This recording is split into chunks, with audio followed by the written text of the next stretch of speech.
Hi friends, ನಮಸ್ತೆ ಎಲ್ರಿಗೂ. ಹೇಗಿದ್ದೀರಾ ಎಲ್ರು? ನಾನು ನಿಮ್ಮ Akshata. Welcome to masters kitchen and blogs. ಯಾವಾಗಲೂ welcome back to my masters kitchen and welcome back to my channel ಅಂತ ಹೇಳ್ತಿದ್ದೆ ಅಲ್ವಾ. ಇವತ್ತು ಒಂಥರ ಡಿಫ್ರೆಂಟ್ ಆಗಿ ನಿಮ್ಮನ್ನು ವೆಲ್ಕಮ್ ಮಾಡಿದ್ದೇನೆ. ಹಾಗೆ ಒಂದು ಡಿಫ್ರೆಂಟ್ ರೆಸಿಪಿಯೊಂದಿಗೆ ಬಂದಿದ್ದೇನೆ. ಯಾವ ರೆಸಿಪಿ ಅಂದರೆ ಪಾಲಕ್, ಇದು ಕಟ್ಲೆಟ್ ಮಾಡ್ತಾ ಇದ್ದೇನೆ. ಪಾಲಕಲ್ಲಿ ಡಿಫ್ರೆಂಟ್ ರೆಸಿಪಿ ನೀವು ನೋಡಿರ್ತೀರಿ. ಪಾಲಕ್ ದೋಸೆ ಮಾಡ್ತಾರೆ, ಪಾಲಕ್ ಪನ್ನೀರ್, ಪಾಲಕ್ ಸಾಂಬಾರ್, ಹಾಗೆ ಪಾಲಕ್ ಕಿಚಡಿ, ವೆರೈಟಿ ಅದರಲ್ಲಿ ರೆಸಿಪೀಸ್ ಉಂಟು. ಅದರಲ್ಲಿ one of the recipe is palak cutlet. So ಅದು ಹೇಗೆ ಮಾಡೋದು, ಯಾವ ಥರ ಟೇಸ್ಟ್ ಆಗ್ತದೆ ಅಂತ ನಾನು ನಿಮಗೆ ಮಾಡಿ ತೋರಿಸ್ತೇನೆ. ನೀವು ಮನೆಯಲ್ಲಿ ಮಾಡಿ.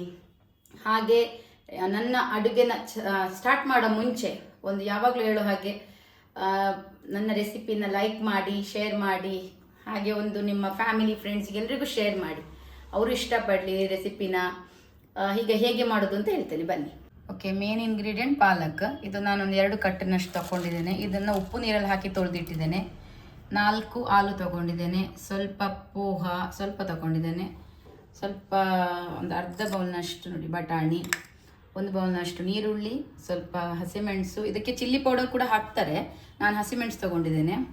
ಸ್ವಲ್ಪ ಅಕ್ಕಿ ಹಿಟ್ಟು. ಇದು ಕ್ರಿಸ್ಪಿನೆಸ್ ಜಾಸ್ತಿ ಬರಬೇಕಾದ್ರೆ ಇದು ಅಕ್ಕಿ ತಗೊಳ್ಬೇಕು, ಆಗ ನಿಮಗೆ ಕ್ರಿಸ್ಪಿ ಆಗಿರ್ತದೆ ತಿನ್ನುವಾಗ. ಸ್ವಲ್ಪ ಶುಂಠಿ ಬೆಳ್ಳುಳ್ಳಿ ಪೇಸ್ಟ್, ಹಾಗೆಯೇ ಸ್ವಲ್ಪ ಕೊತ್ತಂಬರಿ ಸೊಪ್ಪು. ಪಾಲಕನ್ನು ಈಗ ಸ್ವಲ್ಪ ಸಣ್ಣ ಸಣ್ಣದಾಗಿ ಕಟ್ ಮಾಡಿಟ್ಟು, ನಾವು ಕೊತ್ತಂಬರಿ ಸೊಪ್ಪಿಗೆ ಕಟ್ ಮಾಡ್ತೇವಲ್ಲ ಅದೇ ಥರ ಪಾಲಕನ್ನು ಈ ಥರ ಕಟ್ ಮಾಡಿಡುವ. ಈಗ ನಾನೀಗ ಸಣ್ಣ ಸಣ್ಣ ಕಟ್ ಮಾಡಿದ್ದೇನಲ್ಲ, ಇದನ್ನೀಗ ನಾನು ಒಂದು ಬೌಲಿಗೆ ಹಾಕ್ತಾ ಇದ್ದೇನೆ. ಪಾಲಕ್ ಹಾಕಿ ಆಯಿತು. ಇದಕ್ಕೇನೆ ಈಗ 4 ಹಾಲು ಹಾಕ್ತಾ ಇದ್ದೇನೆ.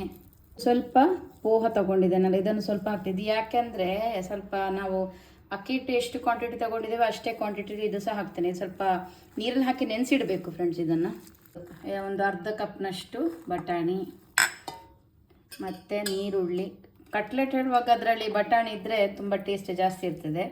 ಹಾಗೆ ಪಾಲಕ್ ಕೂಡ ನೀವು ಮಕ್ಕಳಿಗೆ ಇದೇ ಥರ ಎಲ್ಲ ಮಾಡಿ ಕೊಡಿ. ಯಾಕೆಂದರೆ ಅದರಲ್ಲಿ ಸೊಪ್ಪಿನಲ್ಲಿ ಈ ಫೈಬರ್ ಅಂಶ ಎಲ್ಲ ಜಾಸ್ತಿ ಇರೋದ್ರಿಂದ ಒಳ್ಳೆಯದಲ್ಲ ಮಕ್ಕಳಿಗೆ. ಅವರು ಹೀಗೆ ಮಾಡಿಕೊಟ್ಟು ಸೊಪ್ಪು ತಿರುವುದಿಲ್ಲ, ಪದಾರ್ಥಕ್ಕೆಲ್ಲ ಹಾಕಿದ್ರೆ. ಅದೇ ಥರ ಈ ಥರ ಎಲ್ಲ ಮಾಡಿಕೊಟ್ಟು ತಿಂತಾರೆ.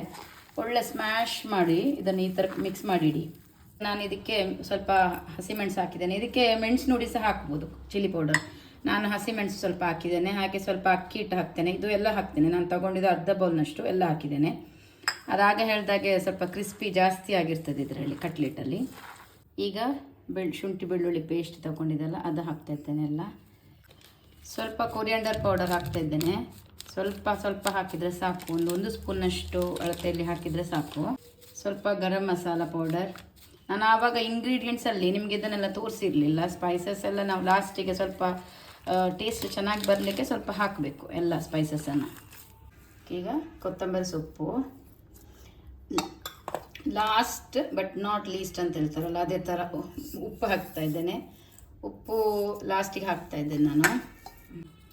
ಇದು ನಾನು ಹಾಲು ಹಾಕಿರೋದ್ರಿಂದ ಸ್ವಲ್ಪ ನಾನು ಇದಕ್ಕೆ ಇಂಗು ಪೌಡರ್ ಹಾಕ್ತೇನೆ. ಸ್ವಲ್ಪ ಗ್ಯಾಸ್ಟ್ರಿಕ್ಕಿಗೆಲ್ಲ ಇದು ಒಳ್ಳೆಯದಾಗ್ತದಲ್ಲ, ಸ್ವಲ್ಪ ಇಂಗು ಪೌಡರ್. ನಾನು ಎಲ್ಲ ಸ್ಪೈಸಸ್ ಹಾಕಿದ್ದೇನೆ ಫ್ರೆಂಡ್ಸ್. ಸ್ವಲ್ಪ ನನಗೆ ಅರಿಶಿಣ ಹಾಕಲಿಕ್ಕೆ ಮರ್ತೋಯ್ತು. ನೀವು ಸ್ವಲ್ಪ ಅರಿಶಿಣ ಲಾಸ್ಟಿಗೆ ಸ್ವಲ್ಪ ಸೇರಿಸಿ ಅರಿಶಿಣ.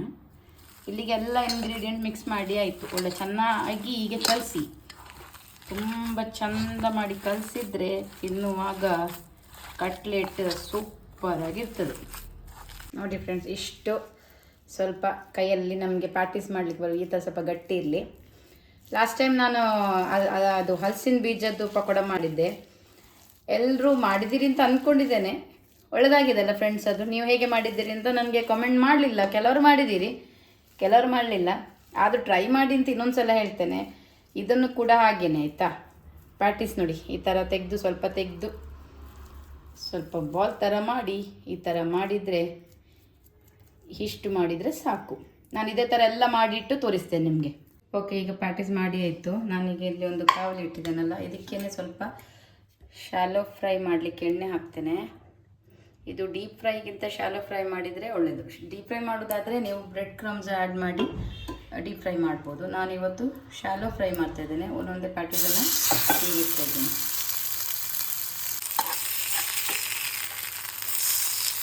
ಎಷ್ಟು ಗೋಲ್ಡನ್ ಬ್ರೌನ್ ಆಗೋ ತನಕ ಒಳ್ಳೆ ಫ್ರೈ ಮಾಡಬೇಕು. ಆಯಿತು, ಈಗ ನಮ್ಮದು ಕಟ್ಲೆಟ್ ರೆಡಿ ಆಯಿತು.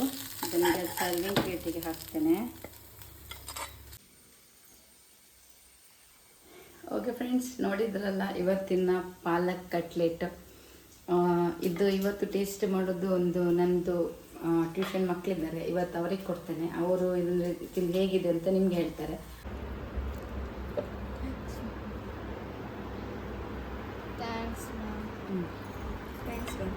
Slowly slowly.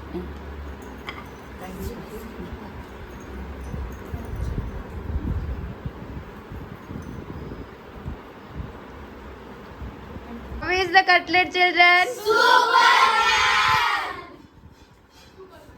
Yes, thank you. ಹಾಗೆ ನೀವು ಕೂಡ ಮನೇಲಿ ಮಾಡಿ ತಿಂದು ಹೇಗಿದೆ ಅಂತ ನನಗೆ ಕಮೆಂಟ್ ಮಾಡಿ. ಹಾಗೆ ಯಾವಾಗಲೂ ಹೇಳೋ ಹಾಗೇ ಸೇಮ್ ಹೇಳ್ತಾ ಇರ್ತೇನೆ, ಇದನ್ನು ಮಾಡಿ ನಿಮ್ಮ ಫ್ಯಾಮಿಲಿ ಫ್ರೆಂಡ್ಸಿಗೆ ವಿಡಿಯೋನ ಶೇರ್ ಮಾಡಿ, ಅವರು ಕೂಡ ಇದನ್ನು ಮಾಡಲಿ.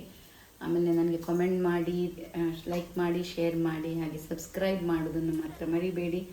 ನೆಕ್ಸ್ಟ್ ಒಂದು ಹೊಸದೊಂದು ವಿಡಿಯೋದೊಂದಿಗೆ, ಹೊಸ ರೆಸಿಪಿಯೊಂದಿಗೆ ಮತ್ತೆ ನಿಮ್ಮ ಮುಂದೆ ಬರ್ತೇನೆ. ಅಲ್ಲಿವರೆಗೂ ಟೇಕ್ ಕೇರ್, ಬಾಯ್.